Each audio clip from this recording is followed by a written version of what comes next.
A je ndalur ndonjëherë të mendosh se çdo sfidë që ke kaluar, çdo fitore që ke arritur dhe çdo person që ke dashur apo humbur, nuk ka qenë as pak rastësi. Po sikur të thoja se ti vetë, shumë kohë para se të vije në këtë jetë, i zgjodhe të gjitha këto. Familjen tënde, shpirtin binjak, madje edhe vuajtjet që po përjeton tani. Dhe tani vjen pjesa më intriguese. Ekziston një mënyrë për të çliruar nga kjo rrugë pa fund, rrethi i rilindjes shpirtërore. Shumë tradita të lashta shpirtërore si ato hermetike, hinduiste, budiste dhe të krishterët mistik e përshkruajnë këtë cikël si rrota e jetës, ku shpirti udhëton përmes shumë jetëve me qëllimin për të mësuar, për të rritur dhe për të pastruar energjinë karmike. Sipas këtyre mësimeve, kjo rrugëtim nuk është ndëshkim, por një proces i vetëdijshëm që na ndihmon të zbulojmë thelbin ton hyjnor. Në traditat ezoterike, shpirti shihet si një bashk krijues i realitetit të vet. Çdo veprim që bën, çdo mendim apo ndjenjë që ndjen, lë pas energji që kthehet sërish tek ti në forma të ndryshme. Kjo është karma. Por kjo nuk është një ndëshkim, është një mësim. Në çdo jetë, shpirti përballet me pasojat e zgjedhjeve të mëparshme, jo për të vuajtur, por për të balancuar, për të kuptuar dhe për të përmirësuar vetveten. Zgjedhja për të ardhur në këtë botë materiale nuk është e rastësishme. Para çdo rilindjeje, shpirti hyn në një gjendje ndërmjetësuese, një hapësirë përtej kohës dhe formës, ku analizon jetët e mëparshme, vlerëson përparimin dhe cakton qëllimet për jetën e ardhshme. Në këtë fazë, udhërfyesit shpirtëror i ofrojnë këshilla, por vendimi final është gjithmonë i shpirtit, një akt i pastër i vullnetit të lirë. Para se të marrë frymën e parë, shpirti gjendet në një realitet përtej kohës dhe hapësirës. Aty, në një gjendje të vetëdijes së pastër, bëhen zgjedhje të thella. Kush do të jetë familja jon, cilet njerëz do të na duan apo do të na lëndojnë, dhe cilat sfida do të përjetojmë.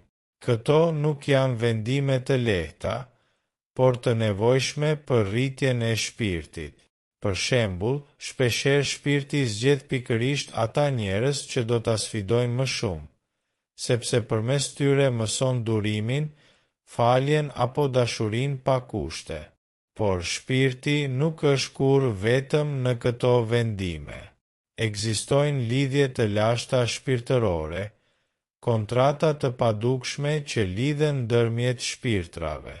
Shpesh, ata që i takojmë në jetë si dashuri të mëdha, mësues ose edhe kundërshtar, janë shpirtra me të cilët kemi udhëtuar përmes shumë jetëve, duke luajtur role të ndryshme në secilën.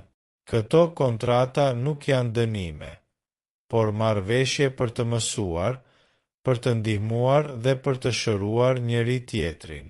Pasi zgjedhjet janë bërë dhe kontratat janë pranuar, shpirti përgatitet për të hyrë në jetën e re. Ai kalon përmes një velloje harrese, një perde që fsheh kujtimet e jetëve të kaluara dhe qëllimin hyjnor. Kjo harresë është thelbësore, sepse përvoja në botën fizike duhet të ndihet e vërtet, e freskët dhe spontane. Pa të, mësimet nuk do të kishin të njëjtën thellësi. Megjithatë, gjatë jetës, kujtimet të vogla të shpirtit mund të dalin në sipërfaqe si ndjenja të forta, ëndra të gjalla ose një thirrje e brendshme drejt diçkaje më të lartë. Që nga lindja, shpirti përballet me sfida që janë zgjedhur me qëllim. Familja, shëndeti, kultura dhe ngjarjet kryesore nuk janë të rastësishme. Për shembull, një shpirt që ka ardhur për të mësuar forcën e brendshme, mund të lindë në rrethana të vështira për ta zhvilluar atë cilësi. Por pavarësisht gjithçkaje, udhërfyesit shpirtëror janë gjithmonë pranë, duke ofruar udhëzim përmes intuitës, sinjaleve dhe ndjesive të thella. Shpirti ka lirinë të zgjedhë, por gjithmonë ka mbështetjen hyjnore. Rilindja nuk është një ndëshkim, por një mundësi. Çdo jetë është si një klasë në një shkollë të madhe shpirtërore, në secilën shpirti mëson mësime të reja, pastron karmën dhe afrohet gjithnjë e më shumë me natyrën hyjnore. Por ja ku qëndron sekreti. Për sa kohë që shpirti nuk ka përvetësuar plotësisht mësimet e veta, ai rikthehet sërish në trup fizik. Kjo nuk është ndëshkim, por një sistem i drejtësisë kozmike, ku çdo veprim, ndjenje apo mendim krijon energji që kthehet për të përjetuar dhe kuptuar. Çfarë përcakton sfidat e ardhshme, familjen e ardhshme apo ngjarjet e rëndësishme? Është energjia që shpirti mbart nga jeta e mëparshme.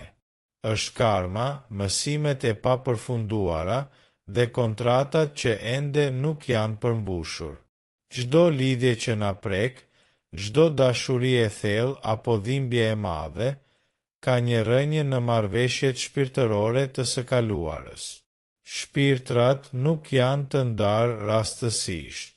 Ata vijnë bashkë, shpeshherë për herë të disat, për të mësuar dhe për të mësuar njëri tjetrin. Ke ndjerë ndonjëherë një lidhje të thellë me një person sapo e ke parë, apo një ndjesi të fortë se një vend të ishte i njohur, edhe pse nuk ke qenë kur atje? Këto janë kujtime të shpirtit të pavetëdijshme, por të vërteta. Janë dëshmi që ti e ke zgjedhur këtë rrugë përpara se të vije këtu. Çdo ndjesi e thellë, çdo rastësi është një përkujtues se ti nuk je i humbur, por je në një udhëtim që e ke zgjedhur vetë. Para lindjes, shpirtrat bëjnë marrëveshje mes tyre. Ndoshta ti ke zgjedhur të përjetosh braktisje për të mësuar forcën, apo një dashuri që nuk zgjati për të kuptuar lirinë. Edhe armiqt ndonjëherë janë mësuesit tanë më të mëdhenj. Kjo nuk do të thotë se dhimbja është e lehtë, por ajo ka qëllim. Dhe kur fillon ta shohësh jetën si një shkollë të shpirtit, gjithçka ndryshon nga viktim në krijues të vetë fatit tënd. Pranimi është hapi i parë drejt zgjedhjes. Të pranosh se çdo gjë që të ka ndodhur ka qenë pjesë e një mësimi të thellë. Dhe falja, ajo është porta e lirisë. Kur fal dikë që të ka lënduar, nuk po e justifikon, po lirohesh nga lidhja karmike.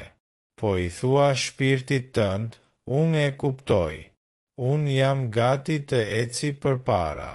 Kjo është forca që shëron jetën në këtë jetë dhe në ato që mund të vinë. Kur një shpirt zgjohet, jeta ndryshon rrënjësisht. Nuk është më një seri ngjarjesh të rastësishme, por një rrugë e shenjtë përmes së cilës ai rritet. Shpirti i zgjuar nuk e lufton më fatin, ai e përqafon.